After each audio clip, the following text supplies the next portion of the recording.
Border and shading. तयार document आकर्षक बनविण्यासाठी बॉर्डर अँड शेडिंगचा उपयोग करतात. त्यासाठी आपल्याला पेज लेआउट टॅबमध्ये जाऊन पेज बॅकग्राऊंडमधून पेज बॉर्डर ही कमांड निवडावी. प्रकल्प 1. एक ब्लँक डॉक्युमेंट घ्या. आपल्याकडे असलेला वार्षिक स्नेहसंमेलनाचा मजकूर लिहा. बॅकग्राऊंड कलर देण्यासाठी पेज लेआउट टॅबमध्ये पेज सेटअप ग्रुपमधून पेज कलर हा पर्याय निवडा. फिल इफेक्टमध्ये जा. ग्रेडियंटमधून टू कलर निवडा. कलर 1 मधून ऑरेंज ॲक्सेंट 2 लाइटर 60% निवडा.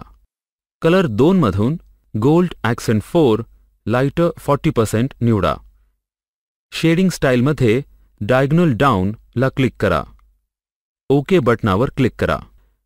पेजला बॉर्डर देण्यासाठी आपल्याला पेज लेआउट टॅबमध्ये जाऊन पेज सेटअप ग्रुपमधून पेज कलर हा पर्याय निवडायचा आहे. पेज बॉर्डर या पर्यायाच्या अंतर्गत बॉक्सला क्लिक करा. आपल्याला हवी असलेली स्टाईल निवडा. कलर डार्क रेड घ्या. आपल्या सोयीनुसार हवे असलेले आर्ट निवडा. घेतलेले पर्याय आपल्याला प्रिव्ह्यूमध्ये दिसेल. ओके बटनावर क्लिक करा.